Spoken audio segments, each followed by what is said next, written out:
Hello everyone, कैसे हैं आप सब लोग। उम्मीद करते हैं अच्छे होंगे। आज हम बात करने वाले हैं एलएलबी 6 सेमेस्टर के question paper interpretation of statute. ये क्वेश्चन पेपर 2018 में आया था। इसका पेपर कोड K-6001 है। इस क्वेश्चन पेपर के अंदर टोटल पेजेस 4 हैं। Time 3 hours, maximum marks 100। इस क्वेश्चन पेपर के अंदर 3 सेक्शन है। हर एक सेक्शन को उनके इंस्ट्रक्शन के अकॉर्डिंग सॉल्व करना है। Section A, very short answer question, अति लघु उत्तरीय प्रश्न। सभी प्रश्नों के उत्तर देना है। What are the different parts of statute, संविधा के विभिन्न अंग क्या क्या हैं। Question number 2, what are the strict construction and penal construction of statute, संविधियों के कठोर एवं दांडिक विनिर्माण क्या है। Question number 3, explain the distinction between proviso and exception, प्रस्तुत एवं अपवाद के बीच अंतर स्पष्ट करें। Question number 4, to what extent president can be used as an add to the interpretation of statute, संविधियों की व्याख्या में पूर्वोक्ति को किस सीमा तक सहायता के रूप में प्रयोग किया जा सकता है। Question number 5, what is beneficial and restrictive construction, लाभकारी एवं निरोधात्मक विनिर्माण क्या है। सेक्शन बी, खंड बा, शॉर्ट आंसर क्वेश्चन, लघु उत्तरीय प्रश्न।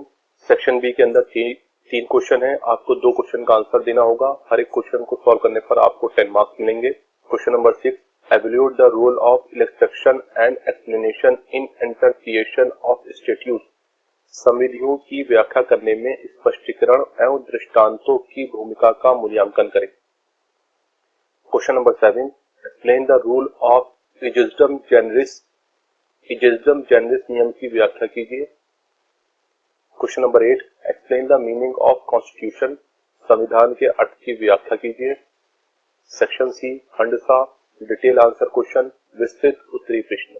सेक्शन सी के अंदर 3 क्वेश्चन है। सेक्शन सी के अंदर 5 क्वेश्चन है। आपको 3 क्वेश्चन सॉल्व करने हैं। हर एक क्वेश्चन को सॉल्व करने पर आपको 20 मार्क्स मिलेंगे। अपना आंसर आपको डिटेल में लिखना होगा। तो चलिए शुरू करते हैं। Question number 9, is there any difference in approach between the construction of deeds and statutes? State the general principles of construction of wills.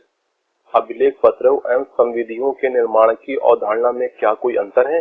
वसीयतों के निर्माण के समान सिद्धांत का वर्णन करें। Question number 10, explain the scope and nature of legislative delegation. Is there any limit to delegated legislation? विधायी प्रत्यायोजन की प्रगति एवं विस्तार की व्याख्या करें। प्रत्यायोजित विधायन की क्या कोई सीमा है।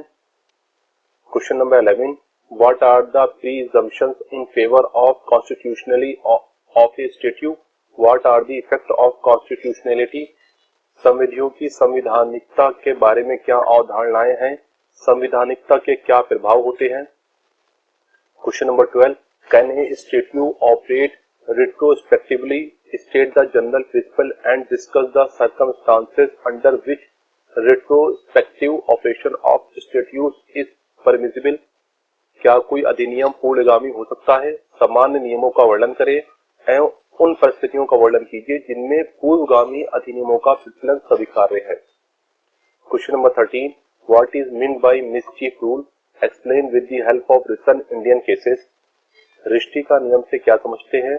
अद्यतन भारतीय वादों के साथ व्याख्या कीजिए। Question number 14, discuss with reference to decided cases, indicating how far the statement of object and reason can be taken into consideration in interpreting a statute. निर्णीत वादों के आधार पर विवेचना कीजिए कि अधिनियम के अंतर्वचन में अभिकथनों के उद्देश्य एवं कारणों को किस सीमा तक ध्यान में रखा जाएगा। यहाँ ये क्वेश्चन पेपर एंड हो जाता है। इस क्वेश्चन पेपर के अंदर 4 पेजेस थे।